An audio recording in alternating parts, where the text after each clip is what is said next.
मनोविज्ञान की परिभाषा और सामाजिक मनोविज्ञान की प्रकृति। ठीक है, तो सामाजिक मनोविज्ञान का आज मैं आपको पढ़ाने जा रही हूँ क्षेत्र।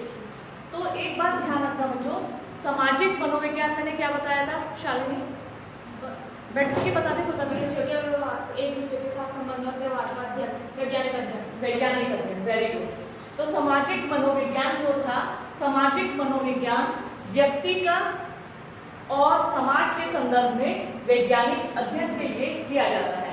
अब आता है सामाजिक मनोविज्ञान का क्षेत्र, स्कोप ऑफ सोशल साइकोलॉजी। जो इसका स्कोप है वैसे तो देखा जाए अलग अलग दिया गया है, लेकिन क्लाइनबर्ग ने सामाजिक मनोविज्ञान के क्षेत्र को कुछ पॉइंट से बताया है। ये मैं सभी आपके सामने अभी डिस्कस करूंगी। देखिए, सामाजिक मनोविज्ञान मैंने बताया था दो शब्दों से मिलकर बना है, सामाजिक और मनोविज्ञान, यानी व्यक्ति की मनोस्थिति का वैज्ञानिक अध्ययन, वो भी समाज के संदर्भ में। क्लाइनबर्ग ने अपने पहले देखो, सबसे पहले क्षेत्र, हल्का सा ये बताऊंगी क्षेत्र किसे कहते हैं, स्कोप किसे कहते हैं, क्षेत्र जिस क्षेत्र में उस चीज का काम होता है, अध्ययन होता है। जैसे क्षेत्र या सीमा, मैं कहने लगूं कोटद्वार का क्षेत्र कहाँ तक है, उत्तराखंड का जो क्षेत्र है वह कहाँ पर है, तो हमें पता चलता है इसका क्षेत्र जो इसकी सीमाएं हैं वहीं तक सीमित है। क्षेत्र का अगर हम किसी विषय के संदर्भ में जब अध्ययन करते हैं तो क्षेत्र का अर्थ होता है जहां तक इसकी सीमाएं बंधी हुई है। हमें जिस विषय का अध्ययन जहां तक करना है वो होता है सामाजिक मनोविज्ञान का क्षेत्र। तो सामाजिक मनोविज्ञान का क्षेत्र मतलब इसके अंतर्गत हम किन किन चीजों का अध्ययन करते हैं और किस सीमा तक करते हैं, वो है क्षेत्र। क्लाइनबर्ग ने बताया है कि सामाजिक मनोविज्ञान जो है, सामाजिक मनोविज्ञान सामान्य मनोविज्ञान एवं सामाजिक मनोविज्ञान के पारस्परिक संबंधों की व्याख्या करता है। देखिए, जनरल साइकोलॉजी हमारा जो सामान्य मनोविज्ञान होता है, सामान्य मनोविज्ञान जैसे प्रत्यक्षीकरण हो गया, उद्वेग हो गया, व्यक्ति की व्यवहारिक प्रक्रियाएं, प्रतिक्रियाएं, ध्यान से समझना। जो सामाजिक मनोविज्ञान है इसके क्षेत्र के अंतर्गत सामान्य मनोविज्ञान यानी जनरल साइकोलॉजी और सोशल साइकोलॉजी, इनके इंटर रिलेशन, पारस्परिक संबंधों को ज्ञात किया जाता है। देखो, मैंने तुम्हें कल बताया था कि व्यक्ति कुछ व्यवहार करते हैं, ठीक है। सामान्य मनोविज्ञान कहते हैं जनरल जो साइकोलॉजी होती है, व्यक्ति हमारी जो मानसिक प्रतिक्रियाएं होती हैं, व्यवहार के तरीके होते हैं। इवन जब गर्मियां आती हैं हम लोग क्या है, कॉटन कपड़े पहनने लग जाते हैं, सर्दियां आती हैं तो वूलन कपड़े पहनते हैं, ठीक है। एक तरह से हम वेदर या मौसम के साथ सामंजस्य बिठाने की कोशिश करते हैं। जब तुम्हें बहुत अधिक गर्मी लगने लगती है, बताओ क्या करते हो? पंखा चलाते हैं और ठंडा पानी, ठंडा शरबत, आइसक्रीम। क्या हम ठंडा पानी सर्दियों में भी पी सकते हैं? सर्दियों में हम गर्म पानी, जब बहुत अधिक सर्दी होती है, गर्म चाय हमें अच्छी लगती है, गर्म कॉफी अच्छी लगती है। कहने का मतलब हम वेदर के साथ, मौसम के साथ सामंजस्य बिठाते हैं। सामान्य मनोविज्ञान का मतलब होते हैं व्यक्ति के वो सामान्य व्यवहार के तरीके, जैसे हम अपने व्यवहारों को संपादित करते हैं मानसिक प्रतिक्रियाओं के अनुरूप। फॉर एग्जाम्पल, जैसे आपको कुछ सब्जी खरीदनी है, आपके व्यवहार के सामान्य तरीके क्या है? कितने रुपए किलो है? सही है। फिर हम कहेंगे अरे टमाटर तो वहाँ 30 रुपए किलो है और ये 60 रुपए किलो दे रहा है। जनरल भाई मैं भी होंगी तो मैं क्या करूंगी, जहाँ 30 रुपए मिल रहा है वहां से मैं अच्छे टमाटर लेके अपने बैग, हमारे व्यवहार के जनरल तरीके। अगर हमें चीजों को खरीदना है तो हम उस जगह जाते हैं, ठीक है, मोल भाव करके पैसे देकर चीजों को खरीद लेते हैं। हमारा जनरल सा व्यवहार, हम मंदिर में जाते हैं, पूजा अर्चना करते हैं, जिस उद्देश्य से जाते हैं उस उद्देश्य की पूर्ति कर कर अपने गंतव्य पर वापस आ जाते हैं, वो होता है हमारा सामान्य व्यवहार। और सामाजिक मनोविज्ञान जैसे मैंने बताया था, अनुकरण, हम किसी को देखकर जब सीखते हैं, किसी के पीछे, जैसे अब शिक्षा ले लीजिए, आज क्लासरूम में मैं आप लोगों को पढ़ा रही हूँ, अब तुम जो मैंने चैप्टर समझाया तुम लोगों से पढ़ोगे, उसके नोट्स बनाओगे और आप उसको लिख कर आओगे, एक तरह से अनुकरणीय, अनुकरण करते हो आप। तो जो सामाजिक मनोविज्ञान है, इसके अंतर्गत सामान्य मनोविज्ञान और सामाजिक मनोविज्ञान, इन दोनों के पारस्परिक संबंधों का अध्ययन किया जाता है। ठीक है, नेक्स्ट आता है सामाजिक मनोविज्ञान, बालक के समाजीकरण की प्रक्रिया का अध्ययन है। देखिए, मैंने तुम्हें कल बहुत सारे ह्यूमन बिहेवियर से बताया था, हम किन्हीं लोगों को कहते हैं इनको साइकियाट्रिस्ट की जरूरत है। और वो कब कहते हैं? जब हम असामान्य उनका व्यवहार देखते हैं, एबनॉर्मल बिहेवियर। ध्यान से समझना आप लोग, जब हम किसी व्यक्ति का एबनॉर्मल बिहेवियर देखते हैं, फॉर एग्जाम्पल वो अपने पैसों को ऐसे सड़क पे उड़ा रहा है, आम आदमी तो नहीं उड़ाएगा, ठीक है। या फिर बहुत से लोग मैंने देखा है जो मेंटली डिस्टर्ब होते हैं, वो गर्मी में खूब सारे कपड़े पहन के रखते हैं, खूब सारे कंबल वंबल लेके, एक तरह से हम सोचते हैं कि एबनॉर्मल है, या कई बार हम उन लोगों को पागल भी बोल देते हैं कि अरे ये तो पागल है। लेकिन कहीं ना कहीं जो उनकी मानसिक स्थिति होती है वो ठीक नहीं होती, जिसके कारण वो सही से व्यवहार नहीं कर पाते। कुछ लोग जोर जोर से चिल्लाने लगते हैं, ठीक है। जब कोई व्यक्ति मृत हो जाता है तो हम शोक प्रकट करने जाते हैं, तो दुख होते हैं, कभी कभी आंखें भी भर आती हैं। लेकिन अगर अकस्मात कोई व्यक्ति वहां जोर जोर से हंसने लगे तो क्या वो सामान्य व्यवहार होगा? बिल्कुल नहीं होगा। उसको हम असामान्य व्यवहार की श्रेणी में डालेंगे, तभी हम कहते हैं कि इसको साइकियाट्रिस्ट की जरूरत है। तो मनोविज्ञान व्यक्ति की मानसिक दशाओं का, प्रतिक्रियाओं का, क्रियाओं का अध्ययन करता है। और जो सामाजिक मनोविज्ञान है वो बालकों के समाजीकरण की प्रक्रिया का अध्ययन करता है। बालक मतलब एक बच्चा। एक बच्चा जब छोटा से धीरे धीरे बड़ा होता है और वो समाज के अनुरूप व्यवहार करना सीखता है। जैसे माँ ने बच्चे को बताया, बेटा ये भगवान है, इनके आगे हाथ जोड़ो, ये बड़े लोग आए हैं, इनके चरण स्पर्श करो। तो वो क्या है? बच्चे का सोशलाइजेशन, स्टेप बाय स्टेप। पहले सोशलाइजेशन होता है सबसे पहले घर में, माँ सिखाती है चम्मच पकड़ना, चलना, पैरों पर चलना, ठीक है, खाना खाना, पूजा अर्चना, बड़ों को कई बार छोटे बच्चे क्या होता है, अनायास ही कुछ अपशब्द जैसे गाली दे देती, ठीक है, पास पड़ोस के बच्चों के साथ खेलने गए, घर में आके बोला कुत्ता। माँ बाप ने देखा, अरे हम उसको, बच्चे को नहीं पता व्हाट इज कुत्ता और व्हाट इज, है ना, दीज एंड दैट। तो माता ने एकदम बोला और उसको समझाया, आगे से तुम ये शब्द नहीं बोलोगे, ये शब्द अच्छा नहीं होता, अब्यूजिंग में आता है, या इसको हम गाली मानते हैं। बच्चा आया, सडनली उसने दोबारा बोला। जब उसने दोबारा बोला तो फिर उसकी माँ ने डांटा और एक थप्पड़ लगाया, आगे से ये काम नहीं करेगा, अब्यूजिंग नहीं करेगा, गाली नहीं देगा। तीसरी बार सडनली बच्चे के मुंह से निकला तो उसने देखा मेरी मम्मी तो नहीं है, उसके अंदर डर बैठ गया कि मुझे अब ये शब्द नहीं बोलना। कहने का मतलब जो सोशल साइकोलॉजी, हमारी जो सामाजिक मनोविज्ञान है, बालक के समाजीकरण की प्रक्रिया का अध्ययन करता है कि बच्चे में कैसे कैसे सोशलाइजेशन होता है। कौन से बच्चे होते हैं जो आगे चलकर आपराधिक प्रवृत्ति के हो जाते हैं, कुछ बच्चे बाल अपराधी बन जाते हैं।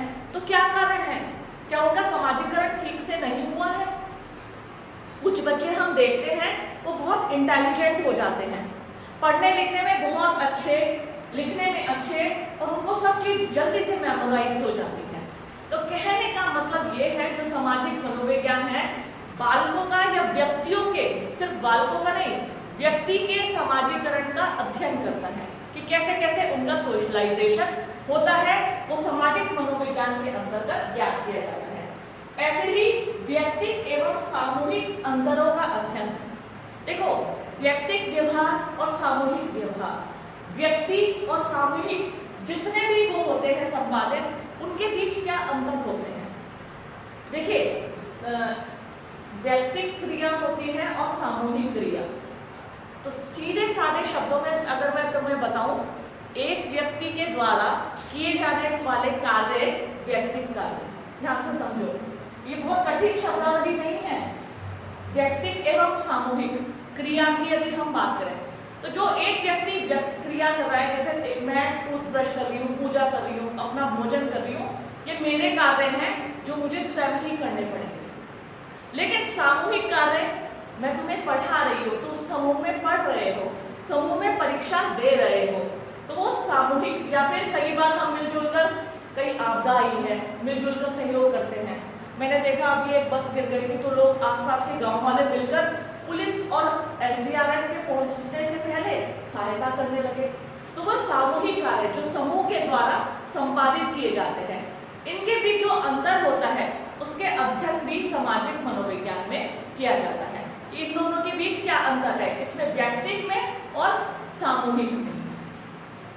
मनोवृत्ति, जनमत, प्रचार एवं विचारों का आदान प्रदान। देखिए अभी सामाजिक मनोविज्ञान में तुम आगे आने वाले चैप्टर में कुछ चैप्टर पढ़ोगे, उन्हीं चैप्टर में है मनोवृत्ति, हमारा एटीट्यूड, प्रचार, जनमत मतलब प्रोपेगेंडा, मतलब प्रचार, जैसे हम ऐड देखते हो, और बहुत से साबुन का, सर्फ का, किताबों का, किसी टूरिस्ट प्लेस का जब हम ऐड देखते हैं, मैं आजकल देखती हूँ उत्तराखंड का एक ऐड आ रहा है चारधाम यात्रा का, तो वो इतने अच्छे से चार धामों को दिखाया तो देख के जी ललचाने लगता है मन, अब तो जाया जाए यहाँ पे।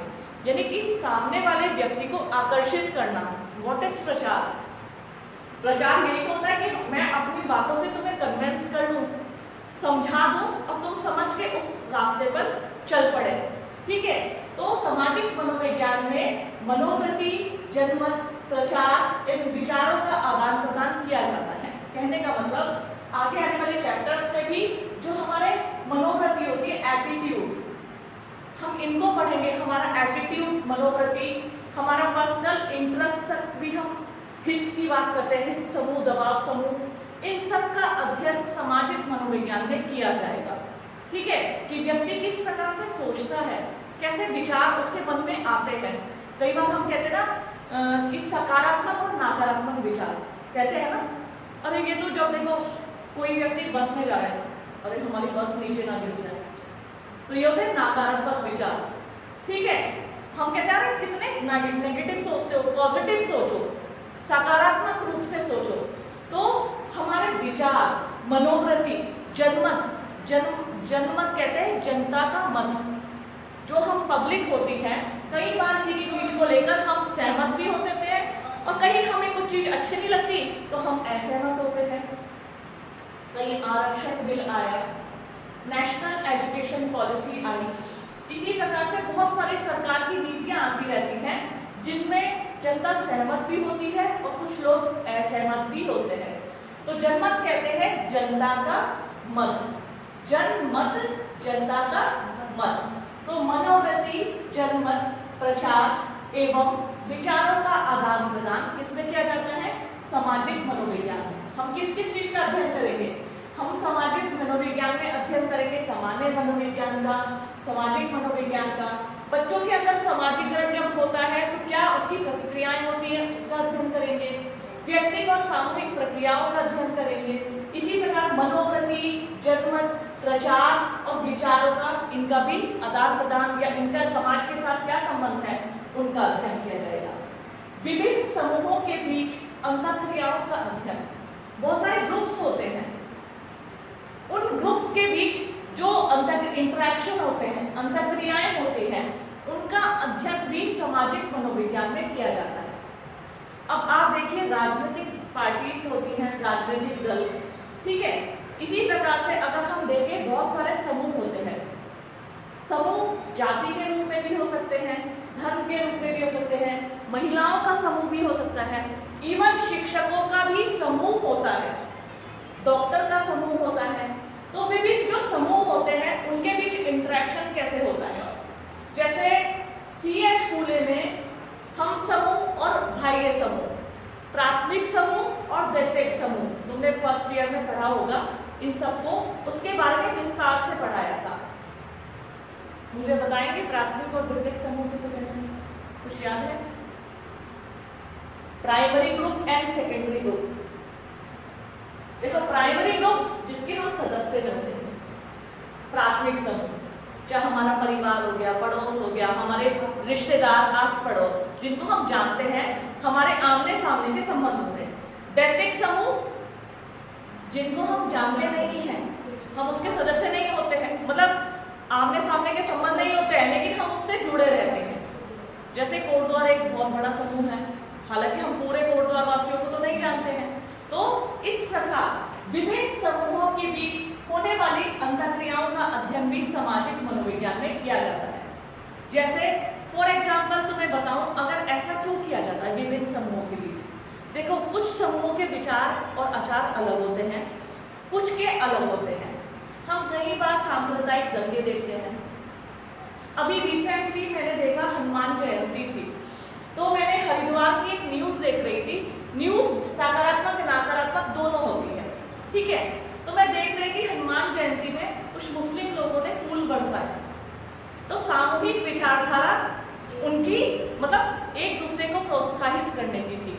वही मैंने देखा कहीं और कुछ उनमें आपस में बताई नहीं, तुम्हारा पत्थरबाजी हुई। तो कहने का मतलब समूह के बीच कैसे व्यवहार होते हैं, उनके बीच इंटरेक्शन कैसा है, सकारात्मक है कि नकारात्मक है, आपसी लड़ाई झगड़ा है या आपसी प्रेम स्नेह भी है।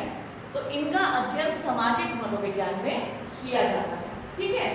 सामाजिक व्याधिकी का अध्ययन, सोशल पैथोलॉजी बोलते हैं उसको, सामाजिक व्याधिकी। व्याधिकी आप जानते हैं, पैथोलॉजी। व्याधिकी बोलते हैं जैसे अपराध, बाल अपराध, नशावृत्ति, ठीक है, शराबवृत्ति, भ्रष्टाचार, ये सब समाज की जितनी बुराइयां हैं उसे हम व्याधिकी बोलते हैं। तो सामाजिक व्याधिकी का अध्ययन सामाजिक मनोविज्ञान में उन सब चीजों का भी अध्ययन किया जाता है, जैसे अपराध है, बाल अपराध है, नशावृत्ति है, चाइल्ड लेबर है, भ्रष्टाचार है। मतलब जो हम कहते हैं ना, व्यक्ति अपने दायित्वों का अच्छे से निर्वाह करता है। अभी अभी मैंने कहा ना, ह्यूमन बिहेवियर, जो सामान्य व्यवहार होता है। जैसे हम डॉक्टर के पास गए, डॉक्टर ने हमने हमें बताया कि हमें ये बीमारी है, उसने दवाई दी, हमने पैसे दिए, हम अपने घर आ गए। एक तुम डॉक्टर के पास गए कि डॉक्टर साहब पेट में दर्द है, ठीक है, डॉक्टर साहब के पास तुम अपनी समस्या को लेके गए, डॉक्टर साहब ने कहा तुम्हारा तो ऑपरेशन करना पड़ेगा। घर आके देखा तुमने कि किडनी गायब है, किडनी गायब, अरे पेट में दर्द था तो किडनी कैसे चली गई, उसका असामान्य व्यवहार। और वो आ जाता है भ्रष्टाचार में। तो भ्रष्टाचार, अपराध, बाल अपराध, इन्हें बोलते हैं हम व्याधिकीय। तो सामाजिक मनोविज्ञान में सामाजिक व्याधिकी का भी अध्ययन किया जाता है। सोशल पैथोलॉजी, व्याधिकी मतलब असामान्य व्यवहार या बुराइयां, समाज की बुराइयां, ठीक है, बुराइयां यानी बाल अपराध, अपराध, वेश्यावृत्ति, नशावृत्ति, भ्रष्टाचार, ये सब। लास्ट है सामाजिक मनोविज्ञान का क्षेत्र निरंतर व्यापक होता जा रहा है। हमारे ऑटो क्लाइनबर्ग ने बोला कि जो हमारा सामाजिक मनोविज्ञान है, पहले तो उसका क्षेत्र सीमित था, लेकिन धीरे धीरे सामाजिक मनोविज्ञान का जो क्षेत्र है वो विस्तृत और व्यापक होता जा रहा है, यानी फैलता जा रहा है। उसके अंतर्गत पहले हम सामाजिक मनोविज्ञान के दायरे में सिर्फ समाजीकरण की बात करते थे, व्यक्तियों की मनोवृत्तियों की बात करते थे, सिर्फ उन्हीं का अध्ययन करते थे। लेकिन अब सामाजिक मनोविज्ञान का जो क्षेत्र है वो धीरे धीरे फैलता जा रहा है। फॉर एग्जाम्पल मैं कहने लगूँ, कोटद्वार पहले मात्र नगर निगम बहुत छोटा था, धीरे धीरे सरकार ने इसके आसपास के गांवों को इसके अंदर मिला दिया, तो कोटद्वार का दायरा और क्षेत्र फैलता जा रहा है। इसी प्रकार सामाजिक मनोविज्ञान में पहले हम सामान्य मनोविज्ञान, व्यक्ति की मनोवृत्ति और समाजीकरण का अध्ययन करते थे, लेकिन धीरे धीरे इसमें व्यक्ति, सामूहिक प्रक्रियाएं, ठीक है, सामाजिक व्याधिकी, समाज की बुराइयों, इनका भी अध्ययन करने लगे। इनसे समाज पे क्या प्रभाव पड़ता है, इनका विस्तृत रूप से अध्ययन किया जाने लगा है। इसलिए ऑटो क्लाइनबर्ग बोलते हैं कि सामाजिक मनोविज्ञान का जो क्षेत्र है वो निरंतर व्यापक होता जा रहा है। तो ये है बच्चों सामाजिक मनोविज्ञान का क्षेत्र। इनको